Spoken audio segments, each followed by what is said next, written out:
Forbes کے 2024 کی فہرست کے مطابق برنارڈ آرنولڈ $232 بلین کے ساتھ دنیا کے امیر ترین شخص ہیں۔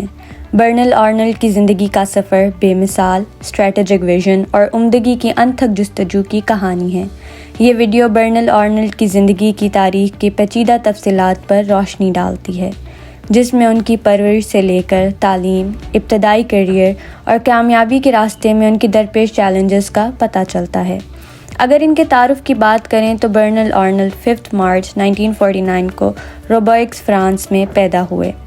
ان کے معمولی آغاز سے لے کر لوئی وٹون کے CEO بننے تک ان کی کوششیں بے مثال ہیں۔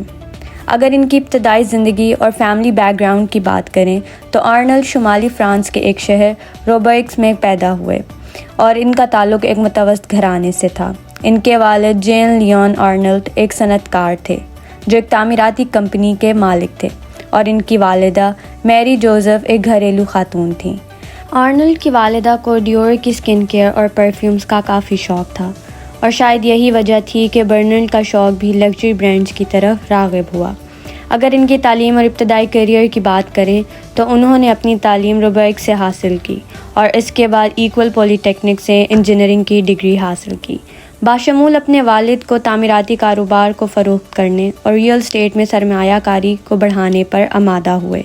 1976 تک مقابلے سے کئی سال آگے، آرنولڈ ریئل اسٹیٹ میں انتہائی منافع بخش اور بالکل نئے شعبے میں پیش قدمی کر رہے تھے اور ٹائم شیئر پراپرٹیز بنا رہے تھے، جس نے انہیں صرف 29 سال کی عمر میں خاندانی کاروبار کا مکمل کنٹرول دے دیا تھا۔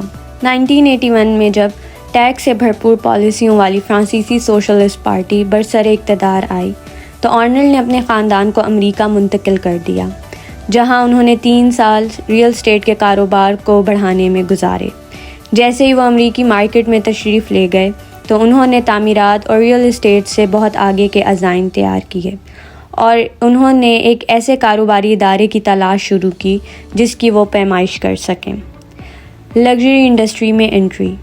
نیو یارک ٹائمز کے مطابق آرنولڈ نے اپنا پہلا اقدام 1984 میں کیا، جب فرانسیسی حکومت کسی بھی ایسے کاروبار کو سبسڈی کی پیشکش کر رہی تھی جو باسوق کو بچا سکتی تھی، جو کہ ایک مشہور ٹیکسٹائل اور ریٹیل امپائر تھا، جس کے ماتحت کئی جدوجہد کرنے والے کاروبار موجود تھے، اور جن میں ایک عالمی مشہور انعام جس کا آرنولڈ کو کئی سالوں سے انتظار تھا، دی ہاؤس آف ڈیور، بھی حاصل کیا۔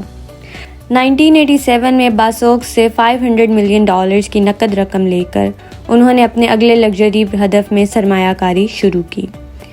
دیکھتے ہی دیکھتے 2 مشہور فرانسیسی برانڈز موئٹ ہینیسے اور لوئی وٹون اس وقت ضم ہو گئیں، اور انہوں نے لوئی وٹون کے تمام سینئر ایگزیکٹوز کو ہٹا کر ایک بار پھر ایک بڑے گروپ میں جمع کرنا شروع کیا، جسے وہ ایک لگژری گوڈ سپر مارکیٹ کہتے تھے۔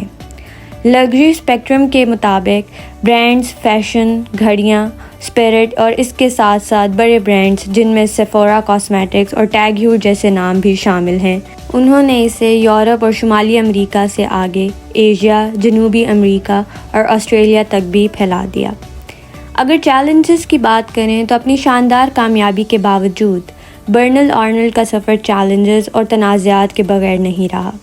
معاشی بدحالی اور مارکیٹ کے اتار چڑھاؤ سے لے کر حریفوں اور اسٹیک ہولڈرز کی مخالفت پر قابو پانے تک، آرنولڈ نے کامیابی کے راستے میں بے شمار رکاوٹوں کا سامنا کیا، تاہم اس کی دور اندیشی اور فضیلت کے لیے غیر متزلزل عزم نے انہیں مشکلات پر قابو پانے اور پہلے سے زیادہ مضبوط ہونے کے قابل بنایا۔ اسٹار برانڈز کی کریشن۔ 2001 میں ہارورڈ بزنس ریویو انٹرویو میں آرنولڈ نے اپنے مشہور کاروباری عمل کی وضاحت کی، جو کہ روایتی فیشن انڈسٹری کے برعکس تھا، جس میں فائنینشیل مینجمنٹ کے ساتھ ساتھ کریٹیوٹی کے اصولوں پر بھی توجہ دی گئی تھی، جس میں انہوں نے بتایا کہ ان کی ٹیموں کی پوری توجہ اسٹار برانڈز کی تخلیق ہے، جو کہ آرنولڈ کے 4 اصول بتائے گئے ہیں، جس کے مطابق برانڈز کو لازمی، جدید، تیزی سے ترقی کرنے والے اور انتہائی منافع بخش ہونا چاہیے۔ آرنولڈ کی کامیابی کا راز۔ 2019 میں فائنینشیل ٹائمز نے بتایا کہ آرنولڈ کو ایک ارج تھی بڑے برانڈز بنانے کی اور ان کی کریٹیوٹی کو پروفٹ میں تبدیل کرنے کی۔ یہی وجہ ہے کہ وہ آج دنیا کے امیر ترین شخص بن گئے ہیں۔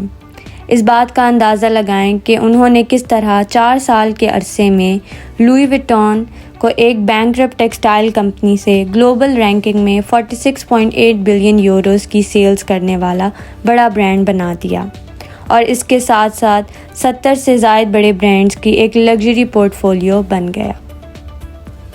برنل آرنلڈ کی زندگی کا سفر بصیرت، عزم اور حکمت عملی کی قیادت کا نام ہے۔ فرانس میں اپنی عاجزانہ شروعات سے لے کر عالمی شہرت حاصل کرنے تک، آرنلڈ کی کہانی دنیا بھر کے لوگوں کو جذبہ اور استقامت کے ساتھ ساتھ اپنے خوابوں کو پورا کرنے کی بھی ترغیب دیتی ہے۔ اپنی کاروباری کوششوں، اسٹریٹجک حصول اور انسان دوستی کے اقدامات کے ذریعے برنل آرنلڈ نے نہ صرف لگژری انڈسٹری کو نئی شکل دی بلکہ معاشرے پر بھی انمنٹ نشان چھوڑ دیے۔ برنل Arnold story of visionary leader میں کہتے ہیں کہ کامیابی منزل کے بارے میں نہیں ہے، یہ اس سفر اور اس کے اثرات کے بارے میں ہے جو ہمیں راستے میں ملتے ہیں۔